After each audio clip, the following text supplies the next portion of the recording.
تو ہم نے کیا دیکھا؟ کچھ عورتیں ہیں جو ننگی ہے اور جہنم میں اوندھی لٹکائی گئی ہے۔ اللہ اکبر، ذرا تصور تو کریں، اگر کمرے میں کسی کو یوں ہی اوندا لٹکا دیا جائے، نیچے سر ہو اوپر پیر ہو اور کھوٹی سے کسی کو لٹکا دیا جائے تو اس کی کیا حیثیت ہوگی، اس کی کیا کیفیت ہوگی؟ اللہ اکبر۔ لیکن اللہ اے سی کا کمرہ نہیں ہے، دنیا کا کمرہ نہیں ہے، بلکہ اللہ اکبر، اللہ کے سچے رسول صادق و مصدوق غیب کا نبی صلی اللہ علیہ وآلہ وسلم فرما رہے ہیں جہنم کے دہکتے ہوئے شعلوں میں عورتوں کو الٹا لٹکایا گیا ہے اور ان کے بالوں سے ان کو باندھ دیا گیا ہے۔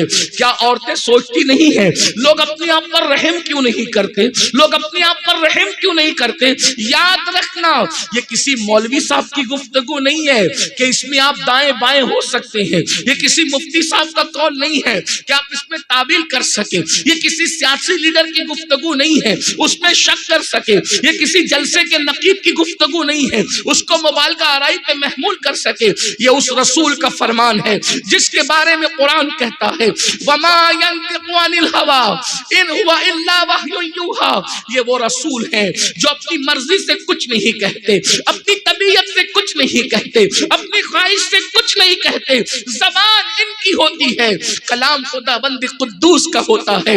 ذرا بہنوں کی توجہ، لرز جاؤ، تمہارے اور میرے سچے رسول فرما رہے ہیں عورتوں کو جہنم میں اوندھے منہ لٹکایا گیا ہے، ان کے بالوں سے ان کو باندھ دیا گیا ہے۔ میں نے جب ان کی چیخ اور چلانے کی آواز سنی، آقا فرماتے میں نے جبریل سے پوچھا اے جبریل یہ کون عورتیں ہیں، اس عذاب میں کیوں گرفتار ہے؟ تو جبریل امین عرض کرتے ہیں یا رسول اللہ صلی اللہ علیہ وآلہ وسلم، یہ آپ کی امت کی وہ عورتیں ہیں جو دنیا کے اندر بے پردہ رہتی تھی، اجنبی مردوں سے باتیں کرتی تھی، اجنبی مردوں سے اپنے تعلقات بناتی تھی۔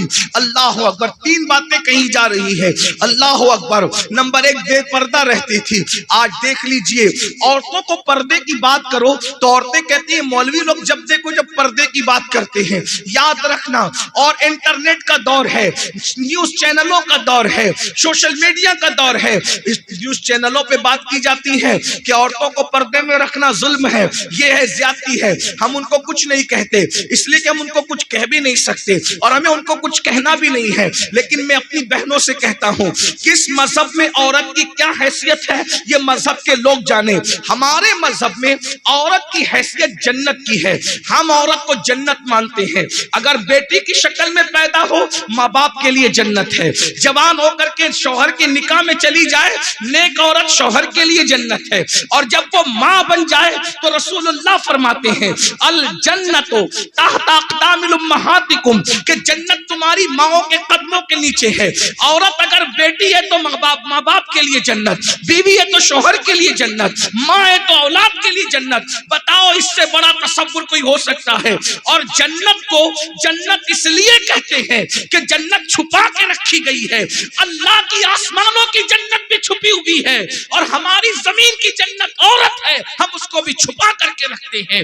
اللہ اکبر، ہمارے عورت جنت ہے، جنت کس کے یہاں کیا ہے؟ جب لوگ اپنی بیٹیوں کو زندہ دفن کر رہے تھے اس وقت رسول اللہ نے فرمایا میں محمد بیٹیوں کا باپ بن کر کے آیا ہوں، جو بیٹی کی پیدائش پہ خوشی کرے، اچھا نام رکھے، اچھی تربیت کرے، اچھے خاندان میں اس کا نکاح کرے، بیٹیوں کا باپ اور میں محمد جنت میں اتنے قریب ہوں گے جیسے یہ دو انگلیاں قریب ہیں۔ کسی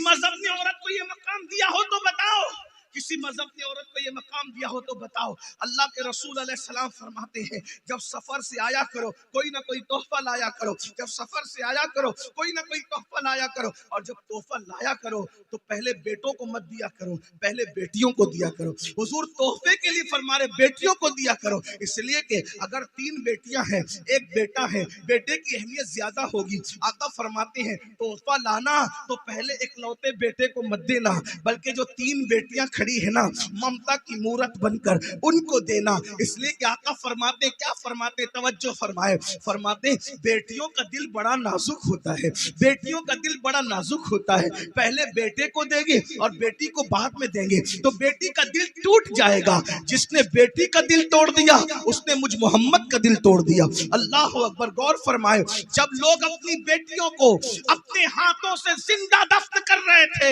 اس وقت میرے نبی اپنی بیٹی سیدہ فاطمہ کی آمد پر اٹھ اٹھ کر کے کھڑے ہو رہے تھے اور فرماتے تھے فداک امی بابی یا فاطمہ, فاطمہ میرے ماں باپ تجھ پر قربان ہو جائیں. اندازہ تو فرمائے حضور نے یہ بیٹی کی اہمیت بتائی ہے, لیکن اللہ اکبر اندازہ فرمائے آج قوم کی بیٹیاں بے پردہ گھوم رہی ہے, بے پردہ ہیں. یاد رکھنا پردہ کس سے کیا جائے؟ اللہ کے رسول نے فرمایا عورتیں اپنے نبی سے بھی پردہ. بس یہ اینڈ ہے, اس سے بڑی بات میں نہیں کر سکتا. پردہ کس سے کیا؟ توجہ فرمائے, پردہ کس سے؟ عورتیں اپنے نبی سے بھی پردہ. اللہ کے رسول علیہ السلام نے اپنے سامنے عورتوں کو بے پردہ آنے نہیں دیا, پردے کے حکم کے بعد آنے نہیں دیا. اب آپ سے پوچھتا ہوں, عورتیں بعض مقام پر کہتی ہیں بڑی ہوشیاری سے مولانا پردہ تو آنکھ میں ہونا چاہیے, منہ پہ پردہ ڈالنا کوئی ضروری نہیں. تو میں نے کہا کیا صحابیہ کی آنکھوں میں پردہ نہ تھا؟ تمہارا یہ جملہ کتنا گندا ہے, کہاں کہاں ضرب لگاتا ہے. اور مردوں تمہیں کیا ہو گیا, تمہیں کیا ہو گیا؟ اللہ کے رسول علیہ السلام فرماتے ہیں شب معراج میں نے جنت کے دروازے پہ بہت سی تحریر پڑھی. ایک تحریر یہ بھی تھی کہ اللہ نے جنت دیوس پر حرام کر دی, دیوسوں پر جنت حرام ہے. صحابہ نے پوچھا حضور یہ دیوس کون ہے؟ فرمایا جس کے گھر کی عورتیں بے پردہ گھومتی ہیں اور وہ مرد منع نہیں کرتا, وہ دیوس ہے. دیوس اللہ نہ اس کی نمازیں قبول کرتا ہے, نہ اس کی دعائیں قبول کرتا ہے, نہ اس کا نفل قبول کرتا ہے, نہ اس کا فرض قبول کرتا ہے. دیوس جہنم میں جائیں گے. ایک بھائی اگر اپنی بہن کو پردے میں نہیں رکھتا تو بھائی دیوس ہے. دیوس میں نہیں, اللہ کے رسول کہہ رہے ہیں. شوہر اگر بیوی کو پردے میں نہیں رکھتا وہ دیوس ہے. دیوس اللہ کے رسول کہہ رہے ہیں اس پہ جنت حرام ہے. اگر کوئی باپ اپنی بیٹی کو پردے میں نہیں رکھتا وہ دیوس ہے. دیوس اس پر جنت حرام کر دی گئی ہے. اللہ اکبر. اور بہنوں کا کیا حال ہے؟ بے پردہ گھوم رہی ہے. اللہ اکبر. بلکہ اب تو حالات یہاں تک پہنچ گئے ہیں, یہاں کی بچیاں ایسی نہیں ہوگی لیکن پورے ملک کے بلکہ پوری دنیا کے تناظر میں بات کی جا رہی. اب تو حالات یہ ہو گئے لڑکیاں لڑکوں سے تعلق قائم کریں, یہاں تک حالات پہنچ گئے. ناجائز تعلقات قائم ہو رہے, لڑکے بھی لڑکیوں سے, لڑکیاں لڑکوں سے. فلموں کا دور ہے, سیریلوں کا دور ہے, ہنسنے کی بات نہیں ہے. بہت برا وقت آیا, ہم بہت نازک حالات سے گزر رہے ہیں. اور اب حالات اور تعلقات ایسا فیشن بن گئے کہ لڑکے اور لڑکیاں اب مسلمان سے تو تعلق اپنی جگہ ہے, مسلمان منکرین اسلام سے بھی تعلق قائم کر, کافروں سے بھی رشتے قائم کر رہے ہیں. اللہ اکبر.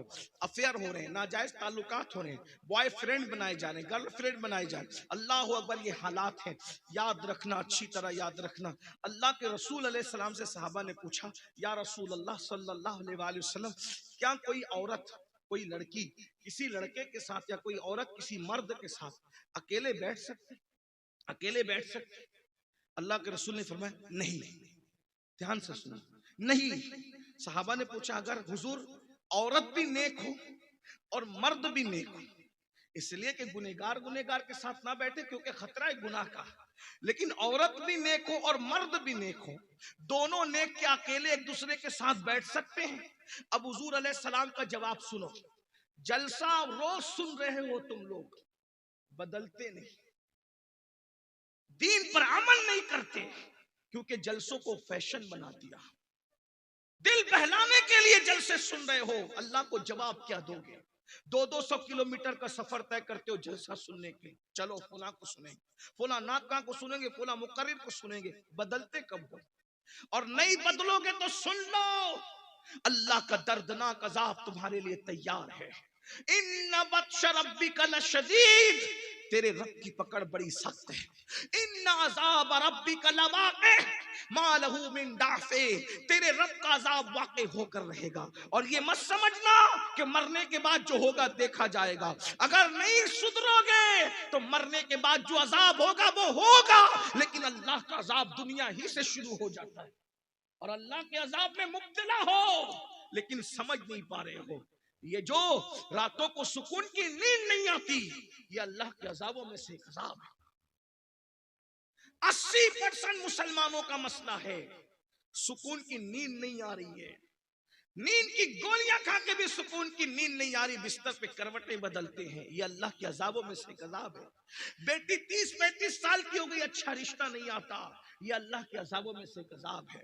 اولاد جوان ہو کر کے غداری کر رہی ہے، نافرمانی کر رہی ہے، اللہ کے عذابوں میں سے ایک عذاب ہے۔ قرآن کہتا ہے وَمَا أَصَابَكُم مِّن مُّصِيبَةٍ فَبِمَا كَسَبَتْ أَيْدِيكُمْ، کہ تم پر جو بھی مصیبت آتی ہے وہ تمہارے گناہ کی وجہ سے۔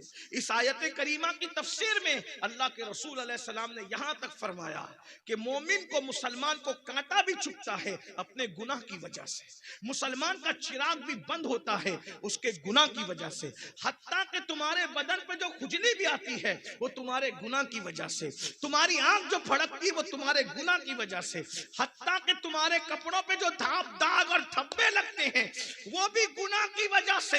یعنی اگر مسلمان گناہ کرنا چھوڑ دے کبھی اس کو کانٹا بھی نہیں چبھے گا۔ مسلمان اگر گناہ کرنا چھوڑ دے کبھی اس کو ٹھوکر بھی نہیں لگے، ٹھوکر بھی لگتی ہے، کانٹا بھی چبھتا ہے گناہ کی وجہ سے، حتیٰ کہ کتے بھی اگر ہم پر بھونکتے ہیں تو گناہ کی۔ آپ کیا سمجھتے ہیں گناہ کیا سمجھتے ہیں؟ آپ سمجھتے ہیں اس سے یہ ہو گیا، بدن پہ کھجلی بھی آ رہی ہے تو گناہ کی وجہ سے۔ اسی لیے بزرگوں کا طریقہ تھا، ٹھوکر لگتی تھی تو پیر بعد میں دیکھتے تھے، پہلے اللہ کی بارگاہ میں توبہ کرتے تھے کہ میں نے گناہ کیا ہے اسی لیے مجھے ٹھوکر لگی۔ یہ بات میں اپنی طرف سے نہیں کہہ رہا ہوں، داتا علی حجویری رحمت اللہ علیہ فرماتے ہیں ہم بارش ہو رہی تھی ہم اور ہمارے پیر و مرشد جا رہے تھے، سارے پیر بھائی ساتھ میں تھے، مرشد آگے تھے، سب پیچھے تھے، ہمارے جوتے کیچڑ میں بھر گئے، ہمارے کپڑے کیچڑ میں بھر گئے، ہمارے مرشد کے کپڑے اور جوتے کیچڑ میں نہیں بھرے، جبکہ راستہ ایک ہی تھا۔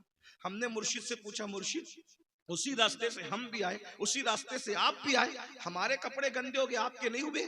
تو آپ نے جواب دیا بیٹا گناہ کرنا چھوڑ دو، نہ تمہارے کبھی جوتے میلے ہوں گے نہ تمہارے کپڑے میلے ہوں گے۔ غور فرمائیے، گناہ کو کیا سمجھ رہے؟ گناہ کو کیا سمجھ لو؟ جہاں گناہ ہے وہاں فنا ہے، جہاں گناہ ہے وہاں بربادی ہے۔ تو عرض یہ کر رہا تھا، آج سیریلوں کو دیکھ کر، فلموں کو دیکھ کر لڑکے لڑکیوں سے ناجائز تعلقات قائم کر رہی ہیں اور لڑکیاں لڑکوں سے، بلکہ یہ بات کہتے ہیں شرم آتی ہے لیکن ضرورت ہے، مجبور ہیں، کیا کریں؟ نشتر جو لگاتا ہے وہ دشمن نہیں۔ کسی ڈاکٹر کو کبھی اچھا نہیں لگتا کہ کسی کے بدن کو کاٹے، لیکن مجبور ہوتا ہے، اگر وہ اوزار نہیں چلائے گا تو آپریشن کیسے؟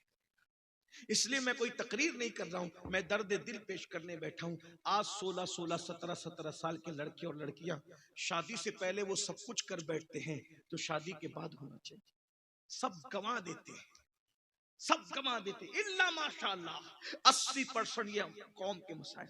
ماں باپ رو رہے ہیں، شریف ماں باپ چھپ چھپ کے رو رہے ہیں، اولاد کیا کہاں چلی گئی، کس راستے پہ چلی گئی، انٹرنیٹ کے جنگل نے کس راستے پہ ڈال دیا، اور قوم کی بیٹیاں آج ناجائز تعلقات تک پہنچ گئی۔ انہیں احساس ہی نہیں ہے کہ جس مذہب کا تقدس یہ ہے کہ اللہ کے رسول علیہ السلام سے پوچھا گیا یا رسول اللہ، ایک مرد اور ایک عورت اگر آپس میں بیٹھنا چاہیں اور اگر وہ نیک ہوں تو کیا نیک مرد نیک عورت کے ساتھ بیٹھ سکتا ہے اکیلے میں؟ تو آقا فرماتے ہیں اگر وہ عورت مریم کی طرح ہو، مریم ہو، اور وہ مرد یحییٰ کی طرح نیک ہو، تو میں مریم اور یحییٰ کو بھی قرآن پڑھنے پڑھانے کے لیے ایک ساتھ اکیلے بیٹھنے کی اجازت نہیں دے سکتا۔ آج ہے ہماری بیٹیوں میں کوئی مریم، آج ہمارے بیٹوں میں کوئی معاذ اللہ معصوم ہے یحییٰ علیہ السلام کی طرح؟ ہمارے مذہب میں دیور سے بھی پردہ فرض ہے، ہمارے مذہب میں جیٹ سے بھی پردہ فرض ہے، ہمارے مذہب میں سسر سے بھی پردہ فرض ہے، ہمارے مذہب میں چچا زاد بھائی سے، چچا کے بیٹے سے بھی پردہ فرض ہے، مامو زاد بھائی سے بھی پردہ فرض ہے، خالہ زاد بھائی سے بھی پردہ فرض ہے۔ آپ کو بتاؤں حیا کرنے والوں نے تو اتنی حیا کیا کہ سیدہ فاطمہ الزہرا کے بارے میں امام حسین سے کسی نے کہا حسین تیری ماں بہت نیک تھی، امام حسین رو پڑے، فرمایا تو نے سچ کہا، میں 7 سال کا بچہ تھا تب میری امی کا وصال ہوا تھا، لیکن 7 سال کے بچپنے میں بھی میں نے اپنی ماں کے سر کے بالوں کو کبھی نہیں دیکھا، میری ماں نے اپنے سر کے بال مجھ سے بھی چھپا کر کے رکھا۔ خواتین یہ ہے، کردار یہ ہے. اور یہ تو امام حسین کا کہنا ہے کہ میں 7 سال کا بچہ ہو کر بھی میری ماں مجھ سے بال چھپاتی تھی. غور کیجئے. لیکن سیدہ کے بارے میں تو ہمارا عقیدہ یہ ہے کہ بال تو بال ہے. سیدہ فاطمہ کے دوپٹے کی حرمت کا یہ عالم ہے کہ فاطمہ الزہرا کے دوپٹے کو انسان تو انسان، مرد تو مرد، کبھی چاند و سورج نے بھی نہیں دیکھا ہے. کبھی چاند و سورج نے بھی، جس کا آنچل نہ دیکھا مہو مہر نے اس ردائے نزاہت پہ لاکھوں. لوگ کیا سمجھتے؟ اللہ کے رسول صلی اللہ علیہ وآلہ وسلم فرماتے ہیں جس عورت کا ہاتھ کسی اجنبی مرد سے ٹچ ہو جائے، اجنبی مرد سے ٹچ ہو جائے، لگ جائے، آقا فرماتے ہیں اس ہاتھ پر سب سے زیادہ جس کا حق ہے وہ جہنم کی آگ ہے، جہنم کی آگ. اسی لیے صحابیات حضور علیہ السلام کے پاس آئیں اور اللہ کے رسول سے عرض کیا یا رسول اللہ ہم آپ سے مصافحہ کرنا چاہتے ہیں. آقا فرماتے ہیں میں عورتوں سے مصافحہ نہیں کرتا. اللہ کے رسول نے عورتوں سے مصافحہ نہیں کیا. جب عورت اپنے نبی کے ہاتھ میں ہاتھ نہیں دے سکتی تو عورت کسی مولوی کے ہاتھ میں ہاتھ دے سکتی، عورت کسی پیر کے ہاتھ میں ہاتھ دے سکتی، عورت کسی ولی. رسول اللہ سے بڑھ کر کے کون ہوگا پاکیزہ؟ وہ معصوم ہی نہیں، سید المعصومین ہے. اور آج ہم عورتوں کو بے نقاب کر چکے.